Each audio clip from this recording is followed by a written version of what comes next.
കേരളത്തിൽ ഇന്ന് ജീവിച്ചിരിക്കുന്ന ഏറ്റവും പ്രായമേറിയ പുന്നപ്ര വയലാർ സമര സേനാനികളിൽ പ്രമുഖൻ CPM സംസ്ഥാന കമ്മിറ്റി അംഗം PK ചന്ദ്രാനന്ദൻ ദിവംഗതനായ വാർത്തയാണ് ഇന്ന് പത്രലോകം നമുക്ക് തരുന്ന മറ്റൊരു പ്രധാനപ്പെട്ട വാർത്ത.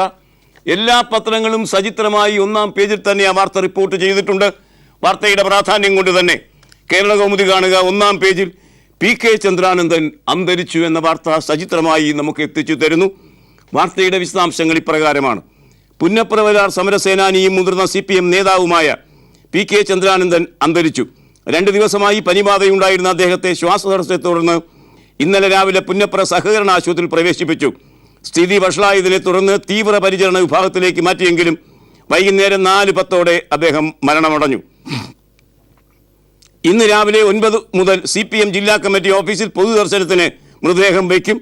വൈകിട്ട് 4-ന് പുന്നപ്ര വലിയ ചുടുകാടിലെ പുന്നപ്ര വയലാർ രക്തസാക്ഷി മണ്ഡപത്തിൽ പൂർണ്ണ ഔദ്യോഗിക ബഹുമതികളോടെ ശവസംസ്കാരം നടക്കും. അങ്ങനെ ഒരു വലിയ നേതാവെന്നല്ല, പുന്നപ്ര വയലാർ സമരത്തിൻ്റെ സ്മരണ ഉയർത്തുന്ന സമരസേനാനികളിൽ ഒരാൾ കൂടി കാലയവനികയ്ക്കുള്ളിൽ മറഞ്ഞ വാർത്തയാണ് കേരള കൗമുദി ഇന്ന് ഒന്നാം പേജിൽ റിപ്പോർട്ട് ചെയ്യുന്നത്. CPMൻ്റെ സംസ്ഥാന കമ്മിറ്റി അംഗമായ PK ചന്ദ്രാനന്ദൻ്റെ അന്ത്യത്തിൻ്റെ വാർത്ത ദേശാഭിമാനി ലീഡാക്കുക സ്വാഭാവികം. സമരജീവിതത്തിന് വിട എന്ന ശീർഷകത്തിലാണ് ആ വാർത്ത ദേശാഭിമാനിയുടെ ഒന്നാക്ക് തരുന്നത്.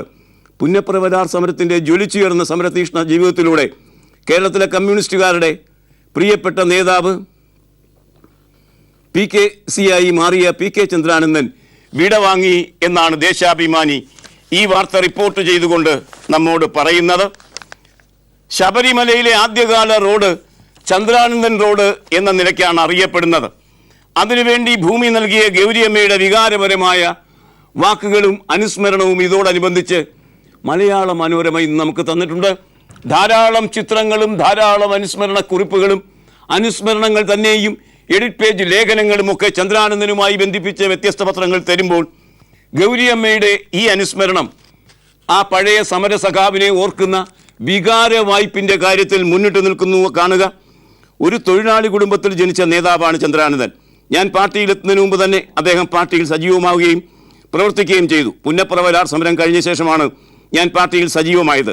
ചന്ദ്രാനന്ദൻ സമരകാലത്ത് തന്നെ ഒളിവ് ജീവിതം ആരംഭിച്ചു. ഞാൻ പാർട്ടിയിലെത്തുമ്പോൾ ചന്ദ്രാനന്ദൻ ഒളിവിലാണ്. പുന്നപ്ര വയലാർ കേസിൽ പ്രതിയായ അദ്ദേഹം പിന്നീട് കമ്മ്യൂണിസ്റ്റ് സർക്കാർ അധികാരത്തിലെത്തി കേസുകൾ പിൻവലിക്കുകയും ജയിലിൽ കിടക്കുന്നവരെ പുറത്തുവിടുകയും ചെയ്ത ശേഷമാണ് അദ്ദേഹം തിരിച്ച് പൊതുരംഗത്തേക്ക് വന്നത്.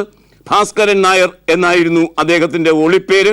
ഭാസ്കരൻ നായരിൽ നിന്ന് ചന്ദ്രാനന്ദനിലേക്ക് അദ്ദേഹം മടങ്ങിയെത്തിയത് ദീർഘമായ 12 വർഷങ്ങൾക്ക് ശേഷമാണ്. ആ അർത്ഥത്തിൽ രൂപാന്തരം സംഭവിച്ച ചന്ദ്രാനന്ദൻ്റെ വികാരപരമായ ചിത്രം ഗൗരിയമ്മ നമുക്ക് തരുന്നത് സചിത്രമായി ഇന്ന് മനോരമ നമുക്ക് തന്നിരിക്കുന്നു. സുനന്ദ പുഷ്കറുടെ മരണകാരണം എന്ത്? അത് നടന്നിട്ട് 6 മാസം കഴിഞ്ഞ ശേഷവും നമുക്കൊന്നും അതറിയില്ല. അത് പറയാൻ അത് ആത്മഹത്യയാണോ കൊലപാതകമാണോ? ആത്മഹത്യയാണെങ്കിൽ എന്തിന് ആത്മഹത്യ ചെയ്തു? കൊലപാതകമാണെങ്കിൽ ആരാണ് കൊലപാതകം നടത്തിയത്? ഇതൊന്നും വ്യക്തമായി പറയാൻ ഇപ്പോഴും അന്വേഷണ ഏജൻസികൾക്കോ മറ്റ് സംവിധാനങ്ങൾക്കോ സർക്കാരിന് തന്നെയോ കഴിയാത്ത സാഹചര്യത്തിൽ ഒരിക്കൽ കൂടി അതേ സംബന്ധിച്ച് അന്വേഷണം വരുന്നു. കാണുക, സുനന്ദയുടെ പോസ്റ്റ്മോർട്ടം റിപ്പോർട്ടിനെ പറ്റി ആരോപണം. അതേ സംബന്ധിച്ച് അന്വേഷണത്തിന് കേന്ദ്രം ഉത്തരവിട്ടു. അന്വേഷണത്തിന് ഉത്തരവിട്ടിരിക്കുന്നത് റിപ്പോർട്ടിനെ ചൊല്ലിയാണെങ്കിലും അതേ സംബന്ധിച്ച സവിസ്തരമായ അന്വേഷണത്തിലേക്ക് നീങ്ങുന്ന അവസ്ഥയിലേക്കാണ് കാര്യങ്ങൾ. വാർത്താലോകം സഞ്ചരിക്കുന്നത്. ആ വാർത്ത ദീപിക ഒന്നാം പേജിൽ സചിത്രമായി സവിസ്തരമായി തരുന്നു.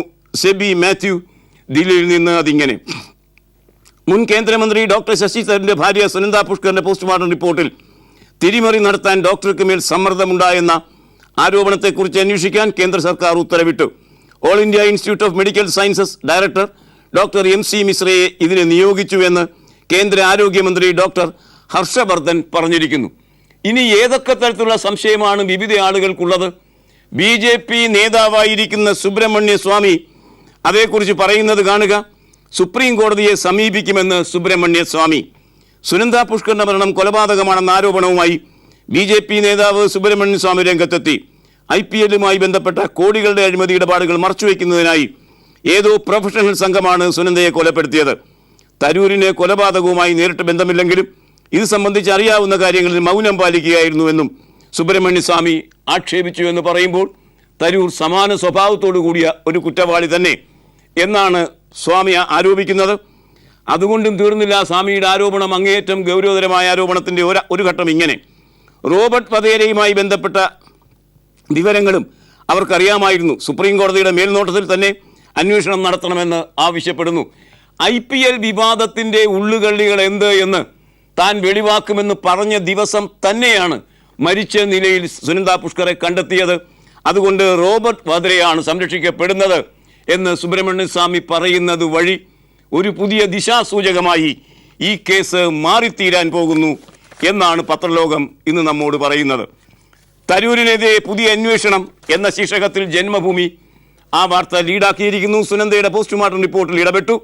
തരൂരിനെതിരെ പുതിയ അന്വേഷണം വരുന്നു എന്ന അർത്ഥശങ്കയ്ക്കിടയില്ലാതെ ജന്മഭൂമി പറയുമ്പോൾ സംഘപരിവാര പത്രമാണ് കുറെ കൂടി അടുത്തു നിന്ന് ഈ വാർത്ത റിപ്പോർട്ട് ചെയ്തിരിക്കുന്നത് എന്ന് വ്യക്തം. ദില്ലിയിൽ റെയിൽവേ ചരക്ക് കൂലി കൂട്ടിയാൽ കേരളത്തിൽ അതെങ്ങനെയാണ് പ്രതിഫലിക്കുന്നത്?